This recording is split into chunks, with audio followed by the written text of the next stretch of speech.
Steve, welcome. Thank you. That was a fine segue, Colin. I almost Thanks, wasn't Steve. sure what to do. So I apologize in advance for the sound. If you hear something in the background that sounds like a cement mixer, it's my 100-pound black lab over here that is twitching and snoring. So apologies in advance. So yeah, I guess I'm the close guy. And we'll start off by telling you a little bit about what we do at Precision Sales. I promise I'll make this quick. So we're the Sandler sales method franchisee in Northern Virginia. Sandler is a selling system that's really focused on helping people have better conversations. It's kind of the human to human approach. And it's more the how to do it, but it's also the what to do it, what to do. So we sort of give you both. And it's the sheet music. I say it's a sheet music because it's kind of the foundation of what we do, but we offer all kinds of other things around it as well. And the perspective of a couple of operators come into it as well. So kind of a well-rounded approach there. We do all kinds of different delivery, whether it's private or in person or online. We work with sales, leadership, and owners. A lot of times it's owners or founders that decide, hey, you know what? I'm not really the one who wants to be leading sales at my organization, or we don't have a process and we need one. That's pretty common, whether it's from digital marketing, home services, wealth management, software, all kinds of different businesses. And that's important because we're going to be talking about closing, yes. But first, you gotta do something else before you can kind of get to this. I know everybody loves this part. A, B, C. A always B, B, C closing. Always be closing. Always be closing. One of my favorites. So yeah, we're gonna close some business, but before we do that, I feel like this is maybe a little false advertising, Angela. It should really be connect, capture, and qualify. And so the theme here is going to be familiar to what you've heard from James and also Colin. It's really the idea of getting down to an audience that makes sense to become our customers. And it really comes into play after you've connected with a group of prospects, you've captured some interest from a subset, and now you're ready to really see through. Most of the time it's face-to-face conversation until the robots take over, right? It's face-to-face or it's on the phone to figure out, like, is there a fit here to do business together? And because we know that not everybody is going to be a prospect, not everybody's going to be fit to be your customer. It sounds kind of counterintuitive, but we don't want to work with everybody. Has anybody ever had a customer or a piece of business where you look back and go, man, I wish I hadn't done that? Answer everyone, yes. Likely. Yeah, I think we all have. Like, it's common, right? And all we're trying to do is say that is something that is unavoidable, but you can limit the opportunity for that to happen through a really rigorous qualification process. And really, all that is for you to decide in your business, like, what does the person and organization look like for us to have the greatest success, for us to deliver optimal value? What do the people on the other side look like? What title do they have? What location are they in? What size business or organization are they at? Those types of things that can really help you narrow down to, yes, this person looks like my best customers. And so that qualification framework can be very data informed, or it can be just very, I know it when I see it. I know, for instance, in my business, I'm at a really good starting point if I'm talking to a business founder or leader, or I'm talking to somebody who's in sales. Everything else from there, I'm going to figure out. And it may or may not be a perfect fit for us. And I'll give you an example of that. We were talking to somebody in sales leadership at a very large organization, and that quickly gave us a look at what the opportunity looked like, and it sounded great to begin with, but as you dig into it, you realize this is a huge organization. We're not an enterprise provider at any stretch. It's a huge business, lots of people for us to work with. The attractive part was obviously a huge budget. So the more we looked at it, we're like, look, we're not going to be able to provide great value to you, and as much as we'd love to take that fee and say that we worked with the organization, we just can't do it. And the guy was floored. Like, he couldn't believe that we didn't want to participate in his RFP process and try to win this big piece of business. But at the end of the day, the opportunity cost on that was going to be huge. And for a small business, we're all in small business. it was going to be really, really hard for us to do that to the exclusion of everything else in our world. So the thing I would say to you is be a little skeptical, a little contrary. It's easy when you're in selling mode to kind of get this happy ears of hear all the good things that could potentially come from this. And hey, this really sounds like somebody that looks like a really good prospect for us or could become a good customer. But just really look at the other side and kind of think, what would it look like if I went into a call kind of a little skeptical and actually look to disqualify? So really get to the things, run to the things that don't fit for our business. We can move forward, Angela. Thank you. All right. So for you in your world, what does good look like? I mean, I think for everybody, it starts with a customer or prospect has a pain or a challenge that you can solve. That the challenge or pain that they have looks a lot like the one that you solve every single day. You do it very well. You can do it in your sleep. And it's something that you feel good about taking on that business. And usually somebody has a pain that's, it can, if you get underneath it, it's an emotional thing. It's like, yeah, we're really having a hard time. For me, it's like, we're really having a hard time closing business. And, we have 3 or 4 salespeople and they're great with the products and services, but we're just not moving stuff through the pipeline. A business founder, feels some angst around that, right? I mean, it's, we got to close business to grow and to keep things moving forward. So for you, you're going to want to come up with an ideal customer profile. I kind of gave you a look at maybe what mine looks like, but it's going to be different for everybody. And just ruthlessly apply that as you're having these conversations with people. And again, don't be afraid to set it up where it's like, hey, look, we might have this discussion. I might at the end of it tell you we're just not a fit for you. I'll be sure to tell you why. I hope that's okay with you. And you'll be surprised how many times somebody goes, okay, yeah, you can tell me that. So it's almost like you're switching roles with them a little bit. I mean, there are a few things that, big rocks that you want to watch for. They're willing and able to invest. Like they can actually free up the budget and that's going to align with your fee schedule. And you feel like, okay, if I move forward with this, I'm at least going to get paid.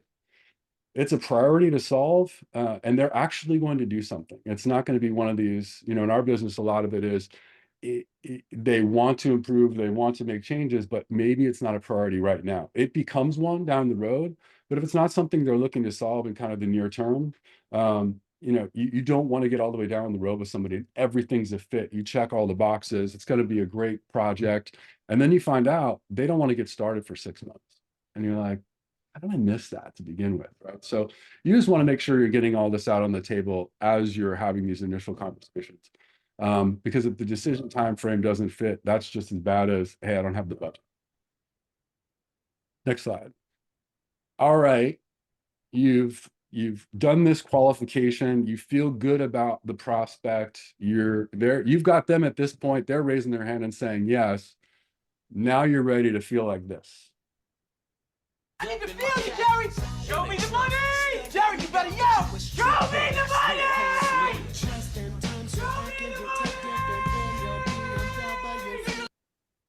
Congratulations. Good job, gentlemen. Good job. A round of applause to our presenters. Not making someone get scared to jump on a sales call with you. Yeah, I mean, that's really it. And I think you can just, we're big on being humans, right? It's like, hey, look, thanks for agreeing to this. Like, we're gonna have a great conversation today. And here's what I think we do. What are you hoping to get out of this? And really just like, let's just see if there's a fit. Like, no, we're not going to make any big decisions here today. All we're going to do is see if, does it make sense to keep talking? And that's how we teach people to approach it, because that really takes the pressure off. I mean, the whole Sandler thing is basically, let's get everybody on equal business stature and let's just have a conversation and see where it goes, right? I mean, that's as simple as it can be, but if you just think about how most sales conversations go, that's a huge shift. And that's going to help you stand out if you approach it that way. And then from there, it's really just setting expectations of, hey, here's what our customers say, why they come to us or why they work with us. Does this resonate with you? And in that way, you're really setting it up to figure out, like, is this person going to get value out of what we do best? And that's really a great start for figuring out, am I in the right place? And more importantly, are you as the prospect in the right place? And it's okay if we're not, and we'll part friends. And oh, by the way, we're not a fit for you, but do you know anybody who, Right. this might be a fit for, right? Don't be afraid to ask for that referral as well. So I agree with you, Angela. Just take the pressure off. Like, we're just two people talking, seeing if there's a fit.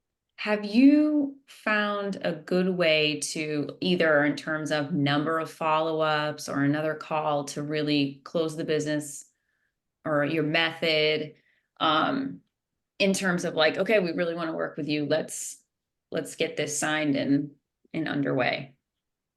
Yeah, so I think it's important, again, going back to setting expectations. What you don't want to do is end the call with, oh, this sounds really great. And we both walk away and there's no set expectations about what's supposed to happen next, right? So I think it's important to just call it out from the very beginning. Hey, look, here's what's going to happen on this call. If things go well, here's what we might do. Like, these are the 2 or 3 things in our world taking the next step looks like. Hey, we may get there, we may not. So at the end of it, you save the last few minutes and just say, like I said, like, how are you feeling about this? Because from our perspective, you're a really good fit for us because of X, Y, and Z reasons. I think we could potentially help you. Like, how are you feeling about it?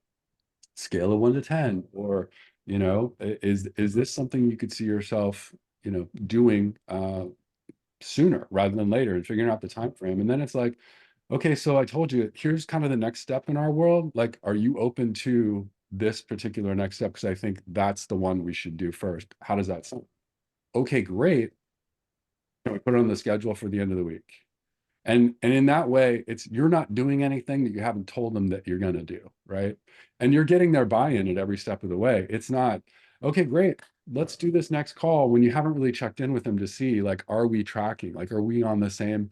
Because if you set it up like, hey, we're just having a call to see if there's a fit, and you don't actually run the call that way, people are like, like, this isn't what I signed up for. So I think in general, setting the right expectations and just telling them, like, what could happen if this goes well, or if it doesn't, hey, we're going to part friends. But either way, like, they're like, oh, okay, that makes sense. Like, there's no mystery. How do we go to those clients who are like, yeah, we are joining, like, but we want to move them along, but we're not desperate. It's like, hey, we're providing value, but you're missing out here.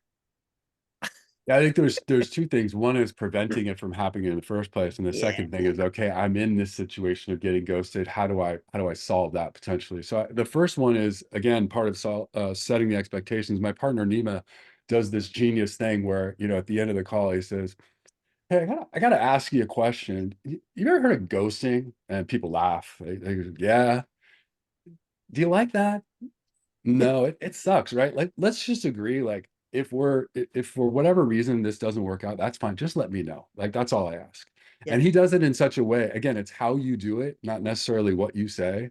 And it's very off, it's just one of those very, like, change of pace things that you don't expect somebody to do. It's a pattern interrupt that works for him. Yeah. Might not work for you.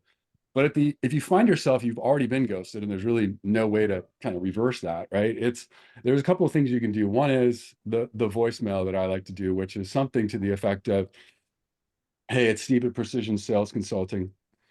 I owe you an apology. If you could give me a call back, I'd appreciate it. 202-549-4867. People want to rescue you generally, right? An apology, like, oh wow, this guy's been emailing me and calling me, or I should really call him back. So they call and you say, you know what? Shame on me. I realized I didn't set proper expectations as to how we were going to reconnect if for some reason, we lost touch. So, they've called you back and it's like, all right, now you have the floor to say, do we want to pursue this or not, kind of thing, right? It doesn't work all the time, but it does work quite a bit. The other one is the close the file. Hey, look, it's Steve Precision Sales Consulting. I can't help but notice we haven't been able to connect since we spoke a month ago. And, I'm just trying to close this out. If you could just give me a quick call back and let me know, and I'll, make sure that you're not on our nurturing list or marketing list or whatever thing that they will benefit them by closing this out. And those are 2 techniques you can try. In voice, right? It sounds like that was more voicemail related versus email. Exactly. Okay.